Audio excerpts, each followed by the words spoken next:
Good evening, everyone. Welcome to the show. Great to be with you on a Sunday night.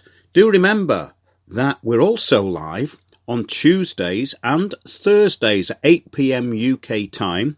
That's 2 p.m. Central time because we're actually on Republic Broadcasting Network 2 days a week now.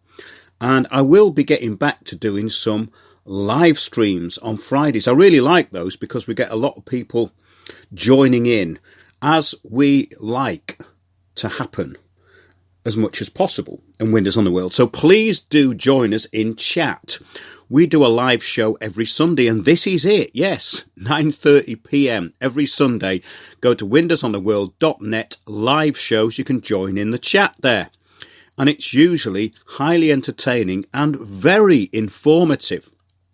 The level of conversation at Windows Towers is absolutely stunning at times and very silly at other times.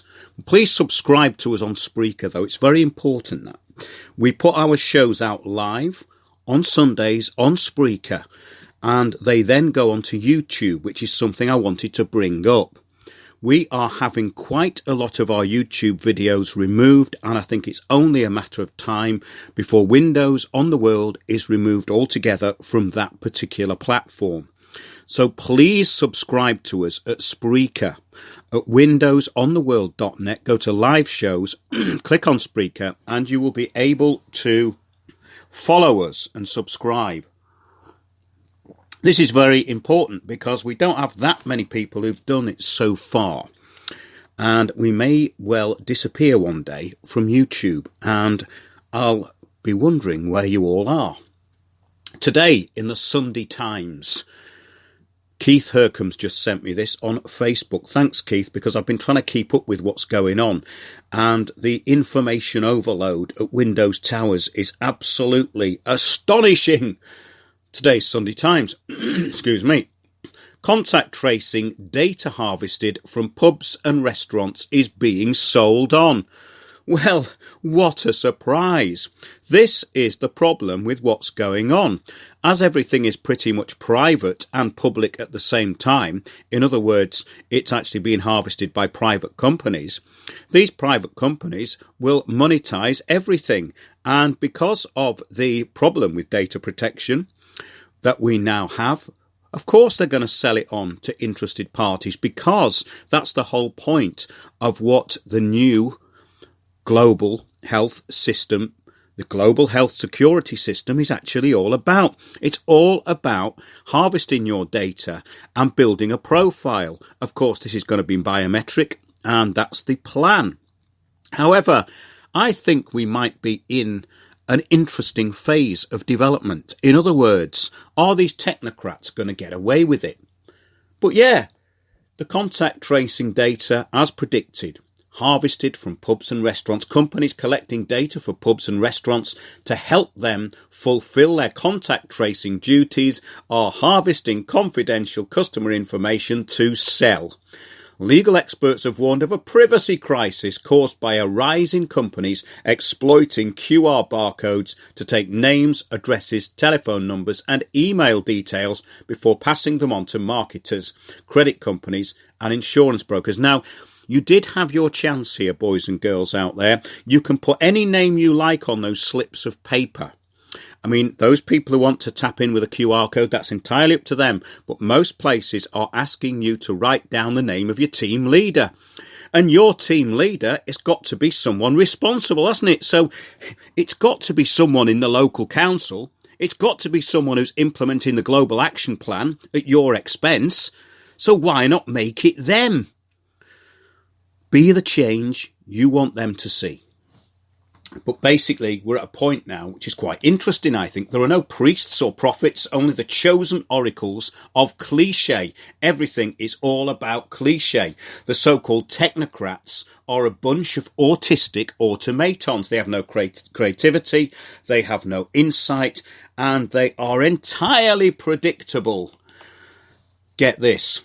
World Health Organization controversy. The health body fabricated the pandemic as coronavirus is reviewed. It says the WHO opened discussions to review the coronavirus this month in a bid to further transparency, yet still faces backlash from its alleged fabrication of the swine flu pandemic 10 years ago, which of course they ramped up to a level 6 pandemic, which is the highest it can go. I don't think it was ever rescinded, so they did mean to carry on with this. This was published in, I think, the Mail on October the 8th. It says swine flu pandemic was fabricated, says former EU delegate. The World Health Organization has consistently denied allegations that the H1N1 outbreak was fake. Its chief accuser was Wolfgang Wodarg, a German physician and former member of the German Parliament for the Social Democratic Party and a delegate to the European Council, who branded the pandemic as fake after suggesting Big Pharma coaxed the World Health Organization into declaring a pandemic so that it could produce and sell a vaccine. Well, that's pretty clear thinking, isn't it? I mean, it's kind of obvious. If you think what the intended outcome might be, then you may well come to that conclusion, which he has obviously done. He appeared in an interview during the 2017 documentary Trust the World Health Organization, which explored potential corruption and opacity within the organization. Now, this obviously needs to be exploited to the hilt. Since then, we have had real-time exercises culminating in the real-time exercise of COVID-19. According to the chief bullfrog at the World Economic Forum, or its founder, Klaus Schwab, in a few years, non-digital business will simply not exist, he says. Everything which can be digitized should be digitized. It's actually digitalized. Klaus is actually rather an oddity.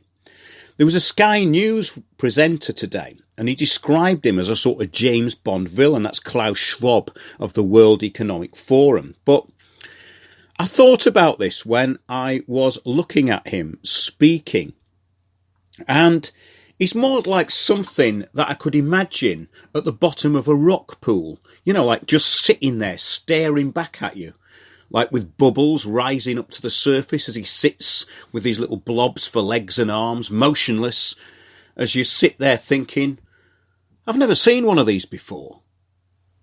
But it is a bit boring. It's sort of shapeless, uninteresting. And its features, not many features, just like a blob really, sat in a rock pool, waiting for the tide to cover him up and a new supply of fresh plankton to arrive. He can speak, though, and says that we must decarbonise the economy to protect us from environmental virus. Well, that's okay for him to say, while he's at the bottom of his rock pool, protected from the tide and outside predators. These people are incredibly insulated, and they are living in a very unreal world. Yes, it's interesting because we're going to get on to more about the World Economic Forum in the show and what's actually been planned for us and what we can actually do to usurp it. Because when we look at what is going on, it's all been planned, but it's very inflexible. And I really truly believe that if people act as change agents, being the change they want to see in their local communities, they can empower their local communities and actually become community leaders. In other words, copy the rhetoric and the language of the other side. Something that I talked about in East Lincolnshire a few days ago. Well, yes, interesting stuff and interesting times, but now, before we get on to any of the real deep conspiracy stuff, volunteerism plus the minimum wage special needs section of the show. But those with nothing to do but offer their own duplicity are going to be volunteering to be COVID marshals. We've already seen a few of these, like they look through letterboxes to see if there's anyone in there, if there's any more than 6 people, or there's people in there actually going about their business who shouldn't be. But really, all this they're doing is battling an unseen world of nanoparticles, checking that you are 2 meters apart and practicing counting to 7. But as part of our Special Needs Support Week, we're going to bring you Why Care in the Community. If you see one of our COVID marshals, please be aware it is one more very special person now given a challenging and worthwhile role in our vibrant communities. You'll recognise them in their new empowering high-vis vests, so say hi, which gave me a sort of insight. Anybody can put COVID Marshal on the back of a high-vis vest. So why don't people start inventing their own job titles and then start leading their own community? If you wandered around the high street, remember there's only about half a dozen of these in each area, if that. If you got 10 people as COVID Marshals, they'd outnumber the more dim-witted COVID marshals who are there for nefarious purposes. Have a think about it. All you have to do is get some high-vis vests done. Put team leader on the back, and there you go. Put community leader on the back of another one. And just think what you could achieve. You could start taking buildings over, couldn't you? This is what I mean. Break out of the smart city gulag. This is the smart city gulag rebellion. Yeah, well, it's really going to empower people, that, isn't it? The counter-terror particle police, though, should be set up to counter their special needs which are not necessary or wanted. In other words, let's do it ourselves. Be much more fun, wouldn't it? There's plenty of drones out there still being programmed, though. Did you know that the World Economic Forum had a Young Leaders programme? And it stated this was what their conclusion was, the young leaders of the World Economic Forum. COVID-19 has highlighted the fact that our previous systems were neither equitable nor sustainable. The crisis also presented an opportunity to reset and work towards a greener future. Now, I wonder who put that into their highly inactive and minuscule brains. I think it might have been that rather strange creature sat at the bottom of the rock pool. Yes, I think it was him. But talking of the globalist youth cult, this year, propaganda was put through Globalist mentoring hub, thegreatreset.com. And that's where we had a recruitment drive for useful idiots for the Great Reset. It went on all year, this. It said on the website, the Great Reset campaign throughout July focused on building community with a series of gatherings. Our community is now over 1,000 members strong, and many people and agencies have pledged their support. Thank you! Official pledging is now closed, but if you missed it and you feel you can contribute your time or influence, please contact us at hello@purposedisruptors.org. Have a look at Purpose Disruptors. This is what I'm saying. Why don't we become the disruptors? It'd be fun at least, wouldn't it? But it says here the pause during lockdown created by the pandemic will result in a 7% decrease in global emissions in 2020. The UN states that we need a decrease of 7.6 degrees every year until 2030 to avoid climate and ecological disaster. This means we need to maintain the same decrease every year as if we were living in lockdown. Can you see what they're doing here? The lockdown was merely so that they could get the emissions down, and that would be the new normal. In other words, there isn't going to be an old normal again, so we've got nothing to lose. Break out of the smart city gulags. Start controlling the narrative yourselves. This has got to be the only reaction to what's going on. It says the challenge is that we emerge from the pandemic. The pressure to go back to business as usual will intensify, but people don't want to go back. Only 23% of the UK public believe following lockdown, advertising should encourage people to consume, shop and fly like before lockdown. It's so badly written. These people are thick and inarticulate. So all it takes is a few geniuses. And, well, think about it. 77% of people believe it is the industry's responsibility to encourage people to behave more sustainably like during lockdown. These people are not going to let you out again unless you do something. It says right now we have a small window of opportunity to reset and reshape the future we want. The future we want? I don't remember being consulted in this, do you? It's a bit like one of those council meetings where the outcome is already decided. Well, they say the Great Reset is a creative industry movement to embed the positive environmental shifts that have happened during lockdown as the new normal. Our industry has power and influence, it says, but we need lots of people to choose to use it. We must grab this opportunity to help shape a society that puts mankind and our planet's need first. To do this, we need to, wait for it, you're going to love this one, reset ourselves. Are you ready to reset yourself? To become agents of change, not just passive receivers of briefs. Well, there you go. They're telling you what to do. Get off your arses, take over the narrative, kick these buggers out. It's very, very simple. You put your own people in locally. You start taking over the narrative of all public opinion. You start putting your own stories into the local newspapers, which is the Live Group. You know the Live Group.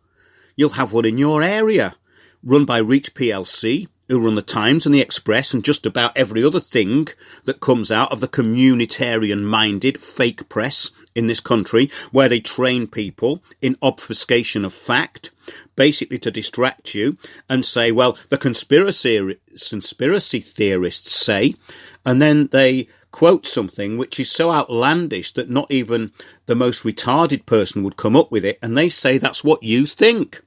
This is what they're doing. They're controlling the narrative. Then what they do is they compare what you have said with something completely ludicrous. So it's either an ad hominem or what they call a logical fallacy, false argument. So there you go. It says reset ourselves. That's what we have to do. Reset ourselves, break out of the smart city gulag. Yes, to become agents of change. Well, they're asking you to do it. Why not? They want to reset our work. So what we create promotes sustainable values, attitudes and behaviours. Well, that's going to be good, isn't it? Because if we take over, then that's going to be quite sustainable, isn't it? And that's going to promote attitudes and behaviours, probably the ones that they don't like. Reset our impact by reevaluating what we measure and celebrate as success. Well, I think I know what success would be. Success would be thriving local communities. Yes, not the ones that they mean, but under the radar and doing what they want to do. So, time to become change agents, agents of change, real ones, community leaders, have community venues, have your own community meetings in groups of 6. Well, can be done, you know. Monitoring your local council as they monitor you. Make them accountable for every single thing they do. It takes persistence, but I don't think there's much to lose now as people get herded into the smart city gulags. The councils in the UK are now given a free-for-all over your rights unless you actually do something about it. The UK gives more to the World Health Organization than many other countries, than most other countries. In fact, it gives about the most to the World Health Organization for the size of country that it is. And we have the most stringent emissions compliance through the Climate Change Act of 2008. And of course, the Kyoto Protocol. It will be powered by wind, the UK, you know, and solar by 2030. Says Boris. Actually, no, it won't. But the fake Greens will believe that it is. Because the government have so far lied about renewables. So just think about what else they're going to slip up on. This whole thing has been rushed. It's not been thought about. And they're implementing it very fast. And they're making a lot of mistakes. So do isolate and expose the mistakes. Yeah, this was stated 2 years ago to me, that the renewables do not work and the government know that renewables do not work. How do I know this? Because AXA and Green Frog, who supply the national grid when it's at peak, actually told me. They say, we don't understand why the government are lying about renewables. Have a look at a video called Green Energy Agenda Explained. You find it quite interesting. That's straight from the horse's mouth. That's not my opinion. That's not some wacky conspiracy theory. These are the people that supply the national grid. Yes, 2 years ago, it was told to me by these companies which supply the grid when it is at peak capacity. So unless there are massive power cuts, then the wind and solar targets will not be reached. The whole idea of the globalist coup under COVID-19 is to achieve the global lockdown and, of course, the artificial intelligence control grid. Well, in my opinion, this will not happen, as it can't, and I'll tell you why. The technocrats lack imagination. They cannot react to anything unpredictable, even though they create the crises which are unpredicted. Doesn't mean that they can cope with surprise. Have you ever noticed how uncomfortable technocrats and bureaucrats get when you spring a surprise question on them? That's why they have to have them all written down. That's why they have to control all their meetings. That's why they have to have people dotted around the room. That's why they have to use Delphi technique, which was developed by the Rand Corporation in 1953 as a way of gaining group consensus. In other words, you have one choice, no choice. Yes, the UK is fully on board. And it's locking itself down more and more control is exerted over the pandemic that never was.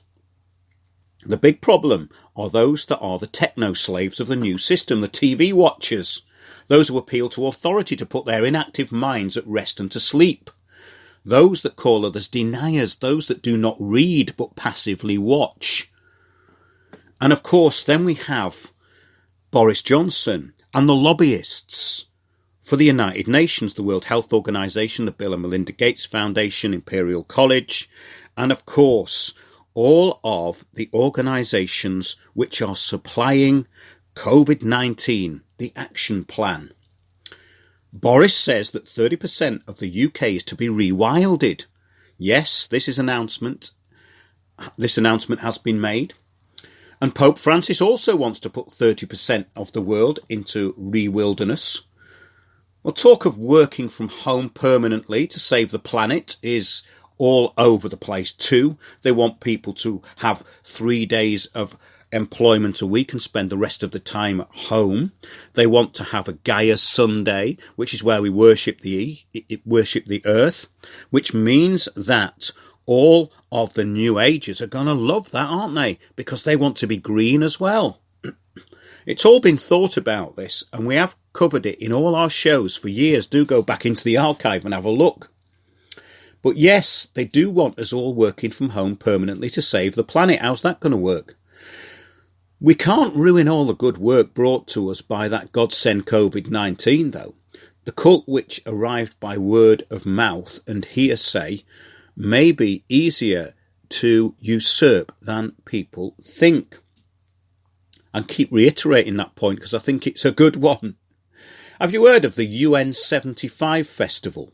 It's called What Next for the UN? Well, what next for the UN? Let's think. Let's get rid of it. That would be a good idea, wouldn't it? It says it's a festival marking the UN's 75th anniversary and addressing the overwhelming insecurity induced by COVID-19, which of course they induced themselves. It says, join us as we explore ideas for building a more secure world. I wonder how they're going to do that.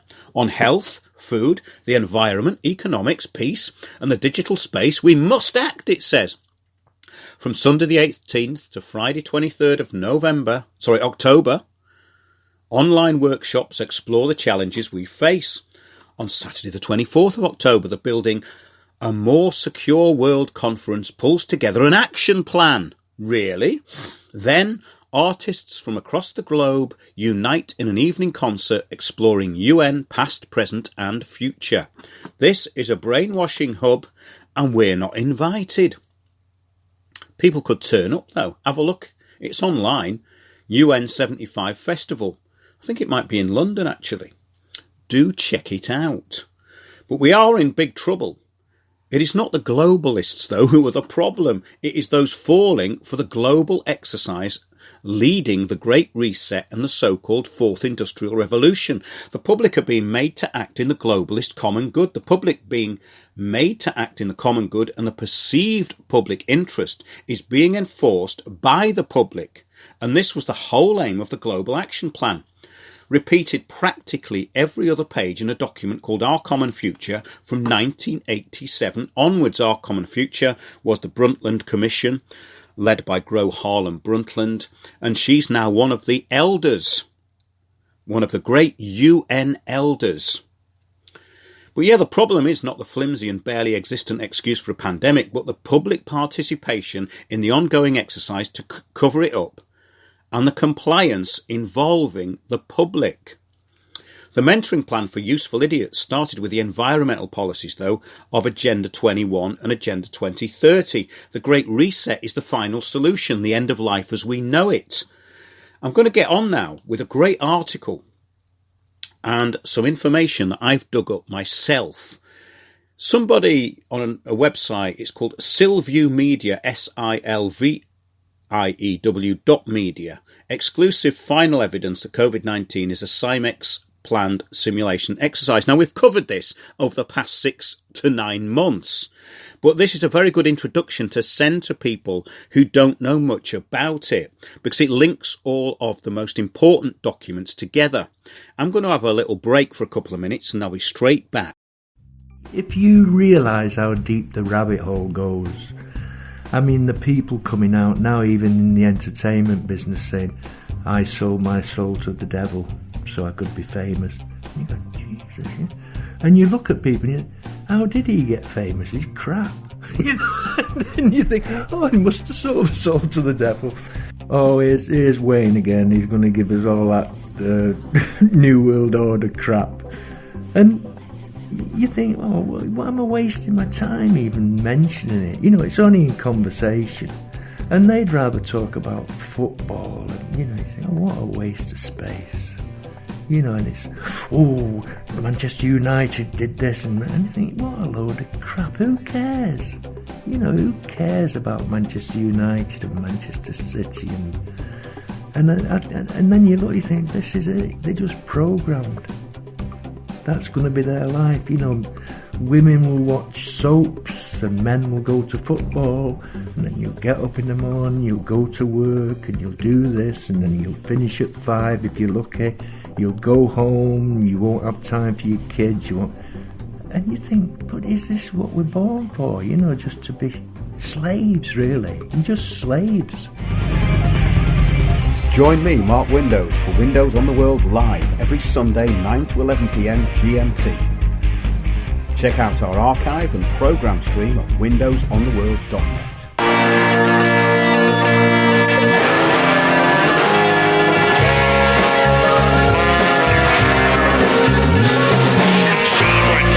Celebrate restriction, celebrate the fake world, celebrate the fiction, celebrate the lockdown, celebrate the clampdown, celebrate the shutdown and the crackdown.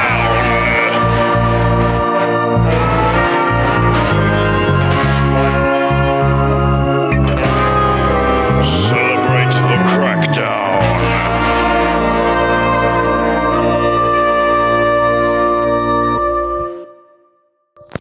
Oh, welcome back. Just had to have a short break there to get into my cup of tea and to clear me throat. That was from Sam in Brighton, that jingle. Very good. Very dystopian now. Very negative, I thought. Very negative. We don't want to be negative, do we? We don't want to be like these conspiracy theorists saying that COVID was actually standing for Certificate of Vaccination ID 19. We don't want to get like that, do we? Not really, no. Could be a bit dangerous. That could be a bit edgy, you know, a bit over the top. But that was Wayne Fontana, actually, the first bit that you heard there. Wayne died recently. And he was great. I've got some video footage that I shot of a gig that he did. And we did a great interview. We did it over 2 days, actually. And he really had his finger on the pulse. Someone from the 1960s who had a great voice. Look up The Game of Love on YouTube and some of his other stuff. Great character, Wayne Fontana, also known as Glyn Ellis, which was his birth name, I think. Well, yes, now, let's get on with the show. I'm going to go into this now, and the background of what's happened, just a little bit of a recap, because it's taken us somewhere and you'll find out where it's taken us, so do stay tuned. World Health Organization, International Health Regulations 2005. This was incredibly important as to what's happened now. A central and historic responsibility for the World Health Organization has been the management of the global regime for the control of the international spread of disease. And basically what this is about is they've exerted more and more control and controlled the narrative more and more as the years have gone on.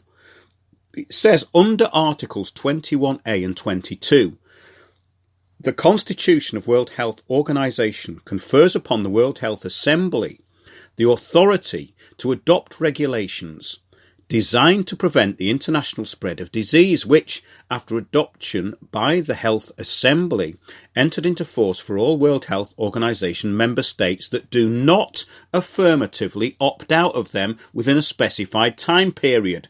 So basically you agree by acquiescence. It says the 1969 regulations, which initially covered 6 quarantinable diseases, were amended in 1973 and 1981, primarily to reduce the number of covered diseases from 6 to 3.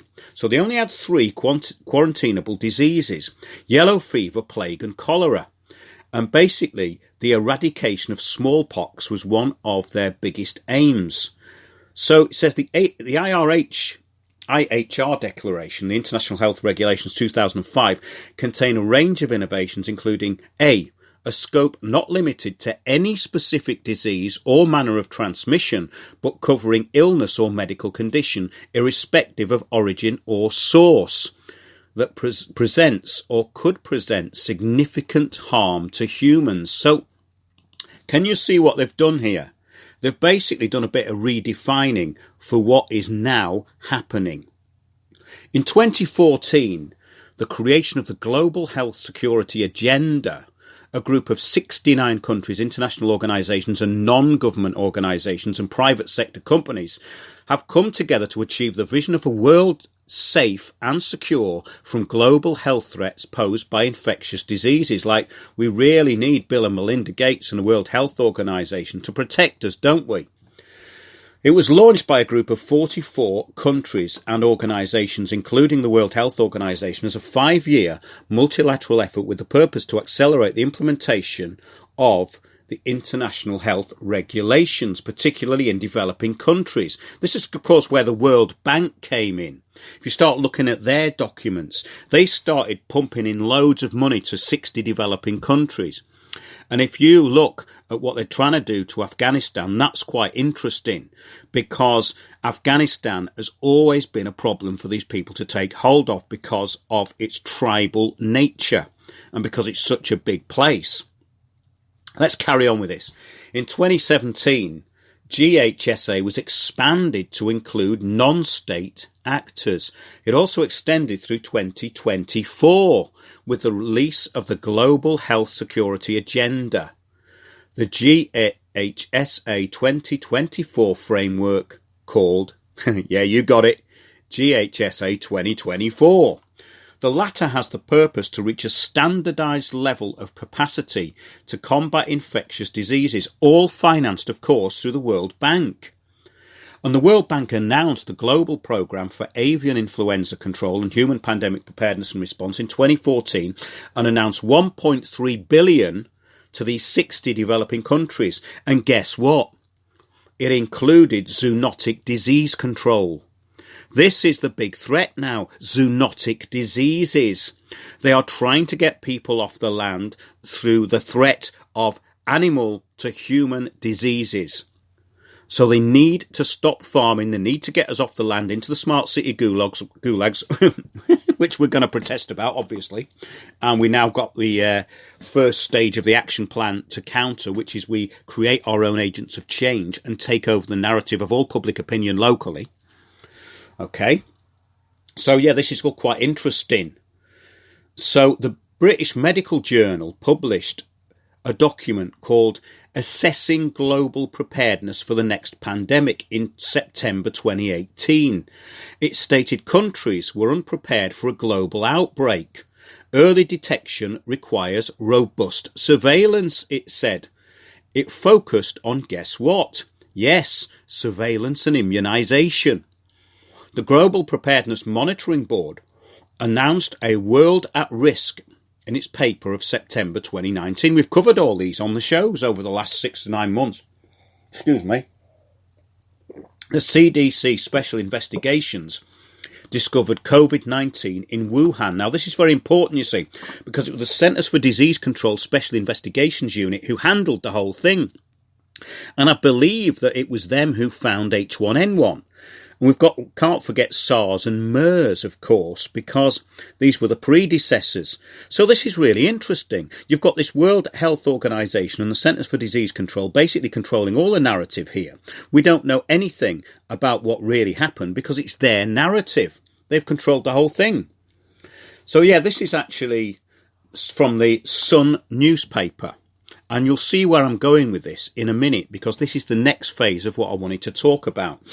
There was a headline in the Sun newspaper, 10th of July 2020, and the headline said, "Millionaire left penniless and living with his mother after divorce sparked by moving Playboy model into flat."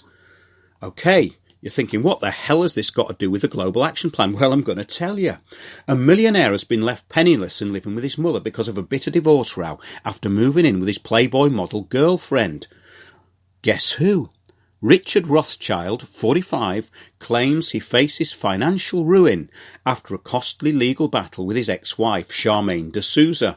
Well, she must be some piece of work if she can bankrupt a Rothschild. Yes, she sounds like she could be a great agent of change. So yes, this was just before an application was filed by guess who? Yes, Richard Rothschild, the penniless Rothschild, who's just been fleeced by his ex-missus. The application on the 17th of May 2020, which is before he says that he's been taken to the cleaners. The publication date, though, was September 3rd, 2020, but filed on May the 17th, 2020 by Richard A. Rothschild. And the patent can be found at justia.com, justia.com, inventor Richard /A/Rothschild. System and method for testing for COVID-19. This is what Richard Rothschild's just actually patented and registered. A system and method for testing COVID-19. Publication number 2002 79585. Let's see what this is all about. The abstract says, a method is provided for acquiring and transmitting biometric data. Example, vital signs of a user where the data is analysed to determine whether the user is suffering from a viral infection, such as COVID-19. The method includes using a pulse oximeter to acquire at least pulse and blood oxygen saturation percentage, which is transmitted wirelessly to a smartphone. To ensure that the data is accurate, an accelerometer within the smartphone is used to measure movement of the smartphone and the user. Once accurate data is acquired, it is uploaded to the cloud or host where the data is used alone or together with other vital signs to determine whether the user is suffering from or likely to suffer from a viral infection such as COVID-19. Depending on the specific requirements, the data, changes thereto and or the determination can be used to alert medical staff and take corresponding action. And I've got the whole patent here. Richard A. Rothschild. Quite fascinating stuff. So, that's quite interesting, isn't it? Because Bill Gates filed his famous 666 patent in 2019, I think. And that was doing, from what I can see here, pretty much the same thing, but this seems to have capabilities which I'm not quite sure how they actually work. But it's all going into biometrics. Now, this is quite fascinating. let's get back into the story now, because obviously we are in a timeline. But in 2017, the GHSA was expanded to include non-state actors. It was also extended through 2024 with the release of the Global Health Security Agenda framework to combat infectious disease. Just to recap, all financed through the World Bank. And here we go. Basically, in 2017 to 2018, the World Bank website reports massive shipments of COVID-19 medical devices. That's quite interesting. We covered that 2 weeks ago. In 2019, in its first annual report, the World Health Organization and the Global Preparedness Monitoring Board identifies the most urgent actions required to accelerate preparedness for health emergencies. This first report focuses on epidemics and pandemics. The document is co-convened by the World Health Organization and the World Bank Group. Under progress indicators, by September 2020, the report states the United Nations, including the World Health Organization, conducts at least 2 system-wide training and simulation exercises, including one for covering the deliberate release of a lethal respiratory pathogen. We're in the middle of an exercise, everybody. The World Health Organization develops intermediate triggers to mobilize national, international and multilateral action early in the outbreaks to complement existing mechanisms for later and more advanced stages of an outbreak under the IHR 2005, which we've already covered. Page 34 proposes making emergency preparedness a precondition for receiving loans and financial support from the IMF and the World Bank. Here's the quote. To mitigate the severe economic impacts of a national, regional, epidemic and or a global pandemic, the IMF and the World Bank must urgently renew their efforts to integrate preparedness into economic risk and institutional assessments, such as the IMF's next cycle of Article 4 consultations with countries and the World Bank's next systematic country diagnostics for IDA credits and grants. It says here the funding replenishments for the IDA, Global Fund to Fight AIDS, TB and Malaria, the Gavi Alliance should include explicit commitments regarding preparedness. So there you go. That's it for this instalment. This is pretty fascinating stuff because the timeline of all this ties directly into, of course, Event 201, which was the tabletop exercise in October 2019, which prepared the way for the reality of the exercise that we are now in. So if we're in an exercise, it would be a very good time to start exercising our rights and what we can actually do. So I do recommend everyone becoming an agent of change, mirroring what the change agents are doing, using their language, be vibrant, sustainable, resilient, and be the change you want to see and don't be left behind. Let's leave the global action plan behind and basically usurp it. Now, this is just in initial stages, but I think it's something that will be very fruitful in future months. Do support us on Spreaker. Do sign up for Spreaker and follow us on there, because I have no idea how long we're going to be on YouTube and we don't have that many people subscribing to us on the Spreaker channel. Go to windowsonaworld.net, please. And yes, go to live shows page and follow us on Spreaker. It would be great if you did that. Help us out on PayPal and Patreon if you can. I am getting on with the film. I am going to do some screenings. They're not going to hold us back. And I will see you all on Tuesday with Patty Bolinas, great drummer from Spain, and Gonzalo Carrera, a musician from Walthamstow in northeast London. We're going to carry on our conversation, which we started last week, and Patty couldn't join us. And on Thursday, I'm going to be joined by Johnny McNeil, whose Gaslighting Gilligan blog is very interesting because we are being gaslighted. We are being gaslit by these people who should, in my opinion, be at the bottom of rock pools. That's it. Thanks a lot, everyone, and good night.